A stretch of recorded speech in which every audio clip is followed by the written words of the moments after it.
Now when Job's three friends heard of all this evil that was come upon him, they came every one from his own place.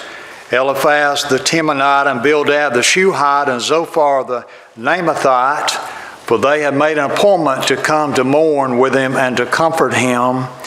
And when they lifted up their eyes afar off and knew him not, they lifted up their voice and wept. And they rent every one his mantle and sprinkled dust upon their heads toward heaven.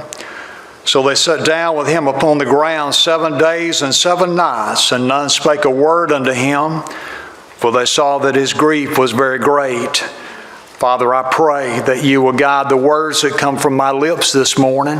Father, I ask that you would anoint me, that you would give me the words that need to be spoken, the words that we stand in need of hearing. I pray your blessing upon this message. May it be to your glory, to your honor. Father, help us not just to be hearers of your word. Help us to be doers of your word. Father, I pray that you will challenge our hearts as only you have that authority. As we look at this text and this application from this text to our lives today, I pray that you will challenge us. I pray these things in that name that's above every name, that name that one day every knee will bow, every tongue will confess. The name Jesus. Amen. You may be seated. So this morning, I want you to think with me for just a few minutes about a man by the name of Job who was hurting. He lost everything he had. Lost all 10 of his children, lost his possessions, ends up losing his health, ends up losing the support of his wife. But I tell you what he didn't lose. He didn't lose his faith in God. This man trusted God. He said, though he slay me, yet will I trust in him. This man trusted the Lord and walked with him even through a very difficult day. I think about people today that are hurting. Now, there are people in our community, as Brother Luther has already said, that are hurting. They've lost everything.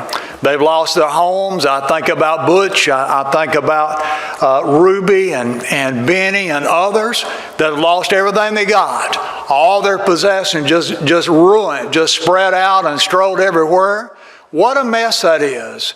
And I'm thankful this morning that there are people like Job's three friends who came alongside and ministered to a hurting man in a difficult day.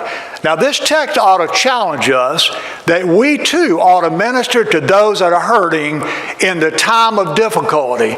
I would say to us this morning, we're going through a difficult time. There are people that are hurting. There are people that are in need.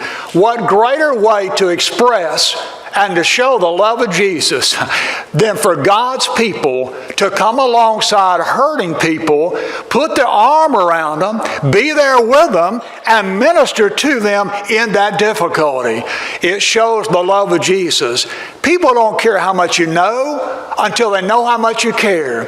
And you show how much you care when you go and you put legs on your prayers and you minister to people that are hurting. I'm impressed with our church. We have a church that's interested in people. We have a church that's interested in helping people who are hurting. That impresses me. That ought to impress a community to see the love of Jesus demonstrated in a very tangible way. That ought to impress the world that's watching and looking and wanting to know and asking the question is that real or is it put on? Is it fake or is it genuine? Are they the real deal or are they just counterfeits? Listen, I want to be the real deal. I want to come along and show the love of Jesus, not just talk about the love of Jesus. I'm thankful for our church and the ministry that our church is providing. They're hurting people. Think with me just for a few minutes about these three friends that came alongside Job in this very difficult day. The first point I want you to note is the sacrifice that these men made. Now, they've all come from different areas and different parts and different places and different backgrounds and different situations. Everybody's busy, just like in our day today, everybody's busy. But they dropped what they were doing. They sacrificed everything going on in their life in order to come and minister to somebody hurting. how impressive that is when we sacrifice our time for the sake of somebody that's hurting. These men dropped what they were doing. I don't know their jobs. I don't know their responsibilities. I don't know everything going on in their life. But I know this. For 7 days, they set aside everything else, and they came and they ministered to Job. They sacrificed. And I think about people today who've come from all over the country, some from even Tennessee and Kentucky and Mississippi and all over the country, coming to minister to others. And you say, well, some of them are getting paid. Yes, they are. But they're sacrificing the time away from their families, away from their normal schedule, away from their routine, and they're coming to minister to people that are hurting. You know, it's easy to talk about everything wrong in America. Let's talk about some things that are right. That's a tremendously good thing when you see American people reaching out and ministering to others that are hurting, coming from all over the country just to help and to minister to those that are hurting. That's impressive to me. These people sacrificed and they came. They dropped what they were doing and they came. I would challenge us this morning, as God's people, we ought to be willing to sacrifice for the sake of other people that are hurting. These people did. Then I want you to note with me, they made an appointment, verse 11 goes on to say, together to come to mourn with him and to comfort him. In other words, they came for the express purpose of being there with their friend in a time of difficulty, to mourn with him and to comfort him. You know, it is a great comfort when God's people come alongside others who are hurting. You may not have the right words to say.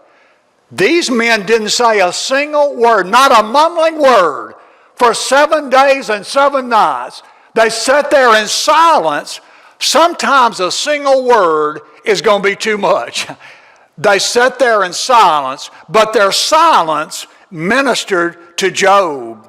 They were sensitive to a hurting person, and they came and they ministered. Just their presence was a blessing to this man. You know, again, sometimes I don't have the right words to say.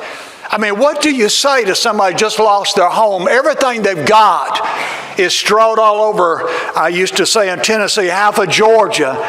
What do you say to them?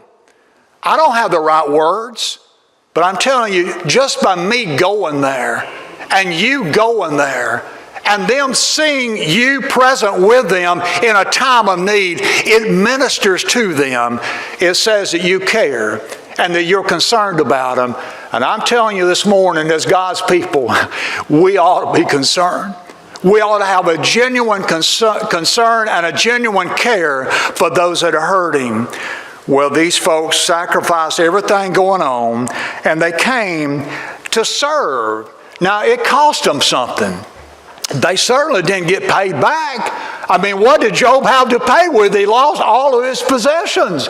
He didn't have anything to give them. They served and they sacrificed. They dropped everything they had going on just to be with their friend. Verse 12 says, and when they lifted up their eyes afar off and knew him not, they lifted up their voice and wept, and they rent every one his mantle and sprinkled dust upon their heads toward heaven. Now that speaks of sincerity. That speaks of the fact that these men had a genuine heart concern for a hurting man. And they came and they mourned alongside him. They put their arms around him and they wept with him. You know, sometimes it's just coming alongside and weeping and ministering to somebody that's hurting that makes a tremendous difference. I think of the words of Paul. Paul says this. He says, brethren, if a man be overtaken in a fault, ye which are spiritual, restore such a one in the spirit of meekness, considering thyself, lest thou also be tempted.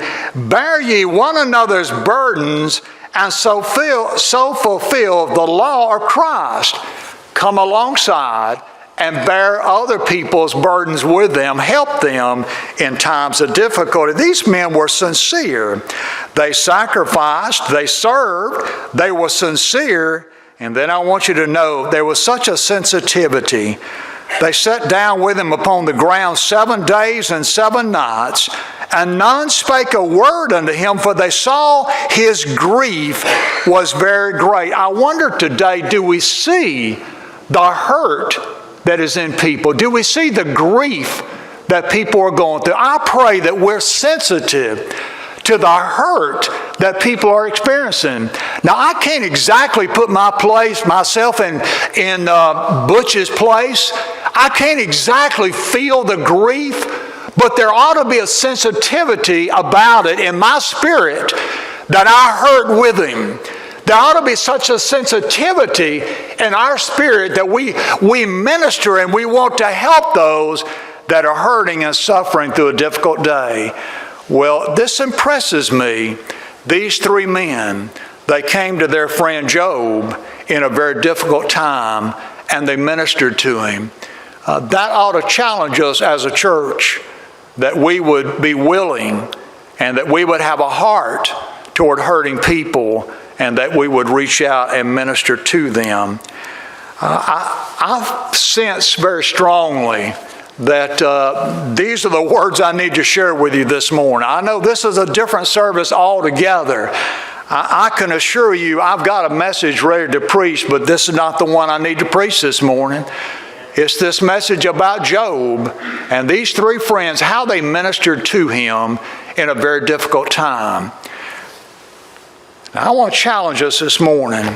There are needs in our church. There are people that are continuing to hurt. There are people that need help. There's probably no greater thing that we can do right now than to minister to those and to help them in order to show the love of Jesus. There are opportunities for you and I to serve.